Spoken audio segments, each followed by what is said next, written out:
جب کسی کو کچھ عطا ہوتا ہے، ملتا ہے، کوئی کسی کو کوئی تحفہ دیتا ہے، تو تحفہ دینے والا، عطا کرنے والا، نوازش کرنے والا اس انتظار میں رہتا ہے کہ موصول کنندہ واپسی میں کیا کرتا ہے۔ مثال لے لیں، ڈاکٹر صاحب نے میرے سامنے یہ موبائل رکھا کہ کہا کہ یہ آپ کے لیے گفٹ ہے، تحفہ ہے۔ پھر انتظار رہے گا کہ قاری صاحب جواباً کیا کہتے ہیں چیز کے بارے میں، یا ریپلائمنٹ میں، ان کیس آف ریپلیسمنٹ میں، کہ جواباً یہ واپسی میں کیا کہتے ہیں۔ انتظار رہتا ہے کہ نہیں رہتا؟ ہر دینے والا انتظار میں رہتا کہ واپسی میرے تحفے کے بارے میں یا میرے بارے میں یہ کیا کہتے ہیں۔ اگر کہا جائے کہ واہ بھی واہ کتنا خوبصورت تحفہ ہے، کتنا اچھا تحفہ ہے، یہ کتنی اچھی چیز ہے، تو دینے والا خوش ہو جاتا ہے۔ شے کی جتنی تعریف ہوتی جائے، دینے والا اتنا زیادہ خوش ہوتا چلا جاتا ہے۔ زبان کے شکر میں ایک یہ بھی ہے کہ بندہ عطا کی ہوئی شے کی تعریف کر دے۔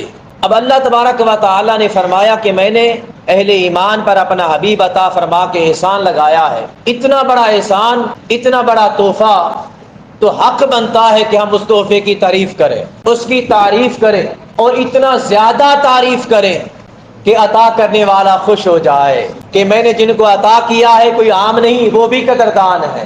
اور یاد رکھیں تعریف جتنی بڑھتی چلی جاتی ہے، جتنی تعریف مزید ہوتی چلی جاتی ہے، دینے والا اتنا زیادہ خوش ہوتا چلا جاتا ہے۔ ایک عام اور اکیلا آدمی انفرادی طور پر تعریف کرے واہ بھی واہ کتنی اچھی چیز ہے، اتنی خوشی نہیں ہوتی، ہوتی ہے اتنا زیادہ خوشی نہیں ہوتی جتنا کہ سارا جہان اٹھ کر کھڑا ہو جائے، واہ بھائی واہ کتنی اچھی چیز ہے، کتنا بڑا اچھا تحفہ ہے۔ جب سارا جہان اٹھ کر کہے گا کہ واہ محمد واہ یا رسول اللہ، اے اللہ کے رسول، رب تعالیٰ نے آپ کی صورت میں ہمیں تحفہ عطا فرما کر کتنا بڑا احسان عطا کیا ہے، رب تعالیٰ عرش معلیٰ سے اتنا خوش ہوگا کہ سارے جہان پر رحمت کی برسات فرما دے گا، سارے جہان پر۔ یہ خوشی کا عالم ہے۔ آقا علیہ الصلوۃ والتسلیم کے سامنے سرکہ پیش کیا گیا کھانے کے لیے۔ اس زمانے میں سرکہ میٹھا بھی بنتا تھا، میٹھا سرکہ پیش کیا گیا، اور کوئی سالن نہیں تھا کھانے کے لیے، روٹی کے ساتھ سرکہ پیش کیا گیا۔ صحیح مسلم کی حدیث پاک ہے۔ آقا علیہ الصلوۃ والتسلیم اس سرکے کو کھا بھی رہے تھے کھانے کے ساتھ، روٹی کے ساتھ، اور تعریف بھی کر رہے تھے، واہ بھی واہ یہ سرکہ کتنا بڑا اچھا سالن ہے، کتنا بڑا اچھا سالن ہے۔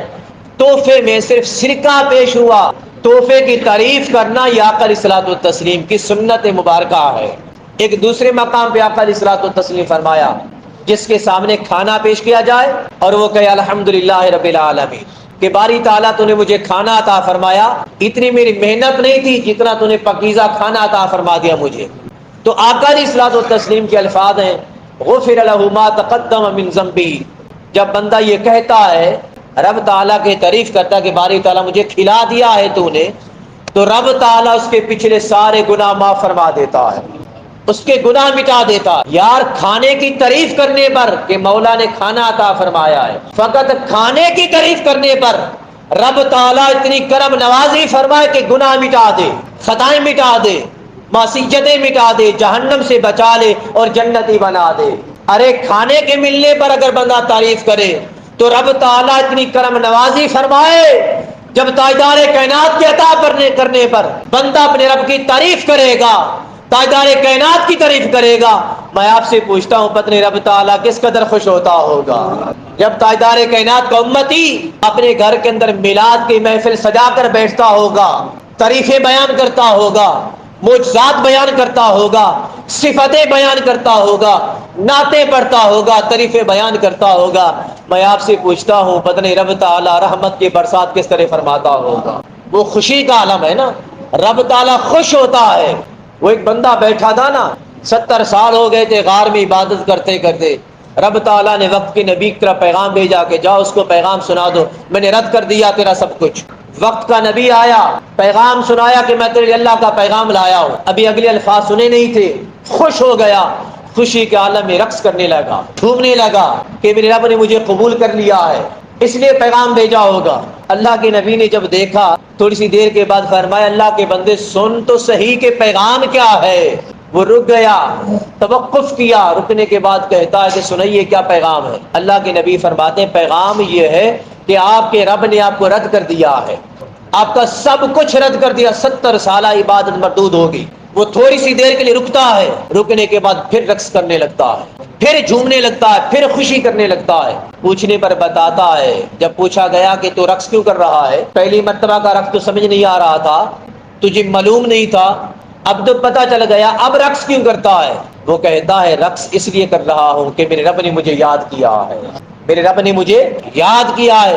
وہ کہنے لگا کہ مجھے اس بات کا غم نہیں کہ اس نے مجھے ٹھکرا دیا ہے، اس نے مجھے ٹھکرایا ہے، ٹھکرانے کا میں غم نہیں کرتا، میں اس بات کی خوشی کرتا ہوں کہ میرے مولا نے مجھے یاد فرمایا، میرے رب نے مجھے یاد کیا ہے۔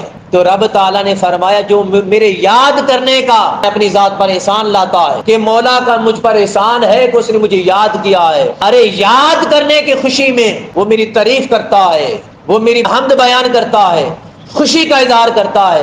رب تعالیٰ نے عین اسی وقت وہی بھیجی اپنے نبی کی طرف، فرمایا میرے نبی پیغام سنا دو، اب یہ مردودوں میں نہیں مقبولوں میں ہو گیا ہے، میں نے اس کا سب کچھ قبول فرما لیا ہے اور اس کا سب کچھ گناہ مٹا کر اسے جنتی بنا دیا ہے۔ ارے جو اتنی سی خوشی پر اللہ کا حکم آیا ہے، خالی اللہ کا پیغام آیا ہے، اللہ کے پیغام کی خوشی میں جھومے، جھوم اٹھے، رقص کرنے لگے، خوشی منانے لگے، رب تعالیٰ اس پر خوش ہو جائے کہ میرے پیغام کے سننے پر یہ خوش ہو گیا۔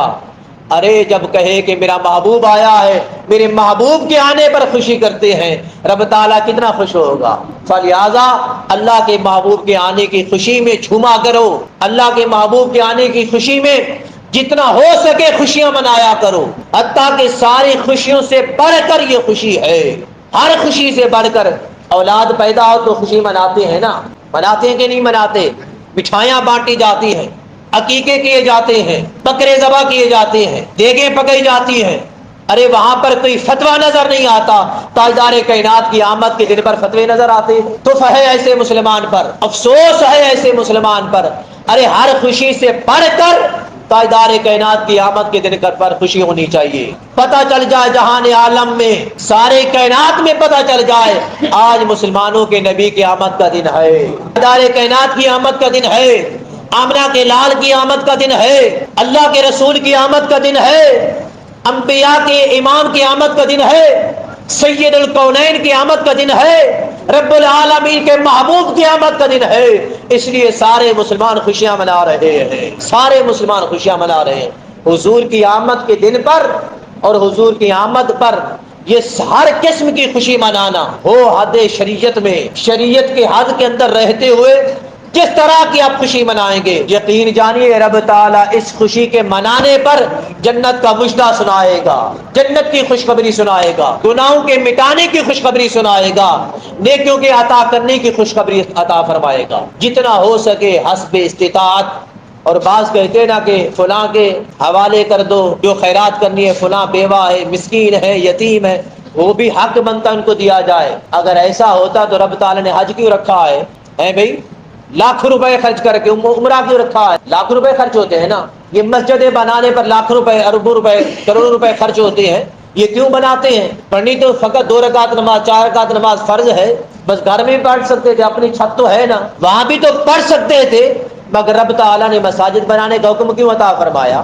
یہ چل کر لاکھ روپے خرچ کر کے، اپنی انرجی، اپنی طاقت خرچ کر کے، یہ جو حج ہے نا، عمرہ اور حج، یہ 2 طرح کی عبادت ہے، بدنی بھی عبادت ہے، مالی بھی عبادت ہے، مالی اور بدنی دونوں طرح سے یہ عبادت ہے۔ یہ سب کچھ خرچ کر کے حج اور عمرہ کیوں رکھا؟ کیونکہ ہر ایک شے کا ایک اپنا مقام ہے، ہر ایک شے کا ایک اپنا مقام ہے۔ رب تعالیٰ نے، رب کا یہ شکر ہے کہ رب تعالیٰ نے یہ عبادتیں عطا فرمائی ہیں، اور اپنے محبوب کے عاشقوں کو، اہل ایمان کو، اہل اسلام کو رب تعالیٰ نے یہ دلیل عطا فرمائی ہے، ہر جگہ پہ خرچ کرو، مگر ہر جگہ پہ خرچ کرنے کا ایک الگ مقام ہے، ایک علیحدہ مقام ہے، ایک علیحدہ اجر ہے۔ رب تعالیٰ نے ہر مقام پہ خرچ کرنے کا علیحدہ اجر رکھا ہے، جس طرح غریبوں پہ بھی خرچ کرنا ثواب ہے، مسکینوں پہ بھی خرچ کیا جائے، بیواؤں پہ بھی خرچ کیا جائے، حقداروں پہ خرچ کیا جائے، ٹھیک اسی طرح حضور کی آمد پہ خرچ کرنا، یہ بھی رب تعالیٰ کی بارگاہ میں اجر اور ثواب، بخشش اور جنت کا ذریعہ اور سبب ہے۔